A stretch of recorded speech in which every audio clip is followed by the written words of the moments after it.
నేను 4 గోడల మధ్య బైబిల్ ప్రాక్టీస్ చేస్తానని, బయటకు వెళ్తే హిందూ మతాన్ని గౌరవిస్తానని. గుడ్. గౌరవించడం అంటే ఏంటి? ఆ టెంపుల్కి పోయినప్పుడు ఆ టెంపుల్లో ఉండే సాంప్రదాయాల్ని పాటించడం, అక్కడుండే ఆచారాల్ని అమలు చేయడం, ఆ నియమాల్ని నిబంధనల్ని తప్పకుండా ఉల్లంఘించకుండా పాటించడం అంటే మీరు వేరే మతాల్ని గౌరవించినట్టు. అట్లా కాకుండా నేను ఎప్పుడు ఇంతవరకు ఎవరు అడగలేదు, ఇప్పుడు ఎవరు అడుగుతారు నన్ను, ఇది కరెక్ట్ కాదు. అందుకని ఈరోజు నేను అడుగుతున్నా, మీకు గౌరవం ఉంది, మీరే ఒప్పుకుంటున్నారు, నేను బైబిల్ చదువుకుంటానని. నువ్వు బైబిల్ చదువుకున్నప్పుడు నువ్వు యాక్సెప్ట్ చేస్తున్నావు. యాక్సెప్ట్ చేసినప్పుడు తప్పు లేదు దాంట్లో. ఎందుకు ఇంట్లో రూమ్ అయినంత వరకు బయట కూడా చదువుకోవచ్చు. బట్ ఐఎమ్ సేయింగ్ ఎందుకు చర్చకి పోకూడదు? I'm asking straight question, don't mistake me. రాష్ట్రంలో ఉండే ప్రజలందరూ ఆలోచించాలి.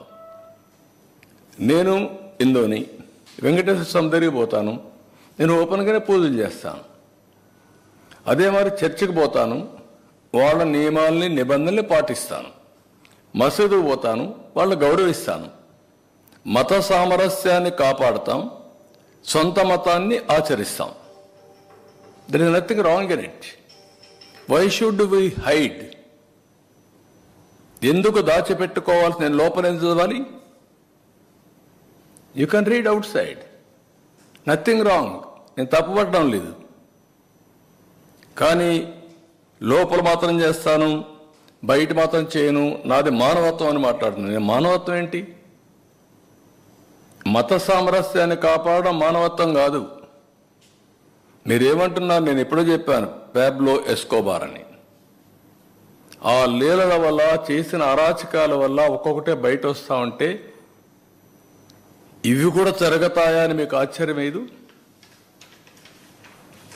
కంపేర్ చేసుకోండి. ఎస్కోబార్కి ఇది డిఫరెన్సెస్. ఈ మధ్య జరిగినటువంటి ఆల్ సంఘటనలు, ఇంకా జరగబోయే సంఘటన కూడా మీరు చూసుకుంటే అవే జరుగుతున్నాయి. దాన్ని పెద్ద ఇది చేస్తూ ముందుకు మాట్లాడుతున్నారు. అదే మాదిరిగా పదే చెప్పిన అబద్ధాన్ని తిప్పి చెప్పడం, పేపర్లో రాయడం, టీవీలో చూపించడం, బ్లూ మీడియాలో అదే ప్రచారం చేయడం. ఇక్కడ కల్తీనే జరగలేదు అంటాడు. కల్తీని జరగలేదు అంటూనే ఈవో చెప్పాడంటాడు జరగలేదని. ఈవో పదే చెప్పాడు. ఏదైతే ఆ కంపెనీ ఉందో, ఏఆర్ కంపెనీ, ఏఆర్ డైరీ, ఆ డైరీ 8 ట్యాంకర్లు పంపించింది. 4 ట్యాంకర్లు కన్జ్యూమ్ చేశారు. పదే వచ్చిన కంప్లైంట్ చూసిన తర్వాత ఈవో చెప్పినా వినలేదు కాబట్టి ఈ 4 ట్యాంకర్లు రిజెక్ట్ చేసినప్పుడు ఎన్డీడీబీకి పంపించారు, టెస్టింగ్ పంపించారు, ఎన్ఏబిఎల్ టెస్టింగ్. ఇది ఎన్డీడీబీ ఇచ్చిన రిపోర్ట్. ఇది మేము తయారు చేసిన రిపోర్ట్ కాదు. ఇది క్లియర్గా ఎన్డీడీబీ రిపోర్ట్ ఇస్తే ఆ రిపోర్ట్ను తప్పు పట్టేట్టుగా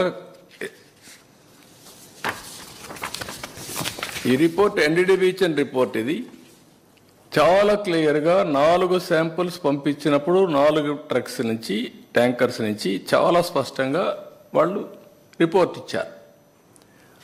ఆ రిపోర్ట్ని బయట పెట్టకపోతే రేపు బయట వస్తే మేము హైడ్ చేసినట్టు కాదా, తప్పు చేసినట్టు కాదా?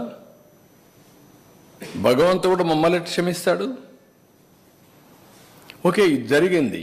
జరిగిన తర్వాత మీరు ఏం చెప్పాలి?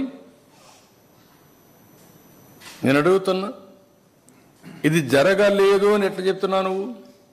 అదే సమయంలో మీరు ఒకసారి చూస్తే ఇవి జరిగింది, ముందు జరిగింది ఆగస్టు 10 తర్వాత పవిత్ర ఉత్సవాలు చేస్తారు వాళ్ళు.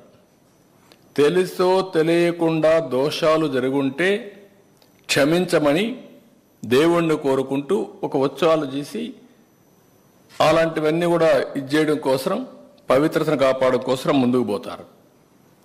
ఇది జరిగిన తర్వాత మళ్ళా అలాంటి ఉత్సవాలు అవసరం లేదు, జరిగింది విన్నాము, విన్నాము కాబట్టి ప్రోక్షణ చేయాలి అని శాంతి యాగం చేశారు 23వ తారీఖున మొన్న. ఇవన్నీ జరిగితే పదే పదే ఈవో చెప్పలేదు అనే విధంగా ఈవో ఎక్కడ చెప్పలేదండి? నేను తప్పు చేశానని మాట్లాడుతున్నాడు. నేను ఎక్కడ తప్పు చేశానండి? అంటే మీ పీరియడ్లో ఈ మార్గ జరిగింది, పలాని కాంట్రాక్టర్కి ఇచ్చారు, 319 రూపాయలకు గీకిచ్చారు, నాసిరకం గీ వచ్చింది అని అంటే ఏ విధంగా మీరు సమాధానం చెప్పాలండి? నేను అడుగుతున్నా, ఎందుకు కండిషన్స్ అన్ని మార్చారండి? టెండర్ పిలవడానికి ఎందుకు కండిషన్స్ మార్చారో సమాధానం చెప్పండి. అన్ని కండిషన్స్ మార్చి ట్రేడర్స్ని ఎంకరేజ్ చేసి తక్కువ ధరకు ఇచ్చారని రివర్స్ టెండరింగ్కి వెళ్ళి ఇలాంటి నాసిరకం నెయ్యి తీసుకొచ్చి అపవిత్రం చేసి ఎన్నిసార్లు భక్తులు ఆందోళన చేశారండి. అక్కడ అన్నదానంలో అన్నం బాగాలేదని, భోజనం బాగాలేదని ఎన్నిసార్లు చెప్పారండి? అదే మాదిరిగా రూములు బాగాలేవని ఎన్నిసార్లు చెప్పారండి? ప్రసాదం బాగాలేదని ఎన్నిసార్లు డెమాన్స్ట్రేట్ చేశారండి? అలాంటి నాసిరకమైనటువంటి పదార్థాలను వాడి ఇలాంటి తప్పుడు పనులు చేసి ఇప్పుడు మాట్లాడుతూ ఇవన్నీ కూడా ఈవో చెప్పలేదు, రిపోర్ట్లు లేవు, నేను మాట్లాడాను. మొత్తం కూడా మనం చూస్తే ఇక్కడే కాదు, అన్ని టెంపుల్స్లో కూడా ఇలాంటి జరిగాయి. మొత్తం టెంపుల్స్ అన్ని ప్రక్షాళన చేశాం. 5 సంవత్సరాలు కొన్ని టెంపుల్స్ అయితే రాముల వారి తల తీసేస్తే, రాముడు తల తీసేస్తే రామతీర్థంలో ఇంతవరకు ఇన్వెస్టిగేషన్ లేదు. అంతర్వేదిని రథం తగలబెడితే ఇంతవరకు ఫైండింగ్స్ లేవు. దుర్గమ్మ గుడిలో ఆ లైన్స్ ఏవైతే ఉన్నాయో అవన్నీ దొంగిలించకపోతే దాని మీద యాక్షన్ లేదు. ఇలాంటివన్నీ జరిగిన తర్వాత నిన్న కూడా అనంతపూర్లో హనకన్కల్ విలేజ్లో కనేకల్ మండలంలో ఈశ్వరుడు అనేవాడు నేనే తగలబెట్టానని చెప్పే పరిస్థితికి వచ్చాడు రథాన్ని. అంటే ఇతను వైఎస్ఆర్ కాంగ్రెస్ పార్టీ. మీ ఇష్ట ప్రకారం తగలబెడితే మేము మిమ్మల్ని సమర్థించాలి, లేదు ఇలాంటి చేసి మత సామరస్యాన్ని రెచ్చగొట్టి రాజకీయ లబ్ధి మీరు పొందాలంటే మేము గమ్మునుండాలి. ఎక్కడిదండి ఇది? ఒక రాజకీయ పార్టీకి ఉండవలసిన లక్ష్యాలు మీకున్నాయా? ఆ హుందాతనం మీకుందా? మీరు రాజకీయాల్లో ఉండడానికి అర్హత ఉందా మీకు? I'm asking straight question. మీకు ఎక్కడుంది? ఎవడిచ్చాడు ఈ అధికారం? భక్తుల మనోభావాల్ని దెబ్బతీసే అధికారం వీళ్ళకి ఎవరిచ్చారు? మీరు వెళ్ళాలనుకున్నప్పుడు వెళ్ళండి, వెళ్ళినప్పుడు అక్కడ సాంప్రదాయాలు గౌరవించండి, రూల్స్ను పాటించండి, మీరు వెళ్ళి రండి.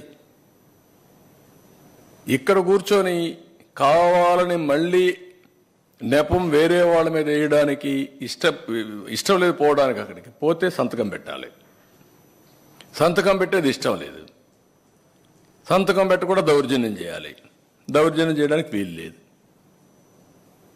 కాబట్టి మీ యొక్క సమస్య అది. We are very clear. నేను అదే చెప్పాను మొన్న మీకు అందరికీ. నేను ఒక చట్టం తీసుకొస్తున్నాను, ఇతర మతస్థులు ఎవరికి వెళ్ళాలన్నా ఏ మతమైనా సరే, ఒక మతమని కాదు, ప్రార్థనా మందిరాల్లో కానీ లేకపోతే వేరే మతాల్లో చర్చిల్లో కానీ మసీదుల్లో కానీ ఎక్కడైనా సరే వాళ్లే పనిచేయాలి, వాళ్ళ సాంప్రదాయాలు మనం గౌరవించాలి. No second thought.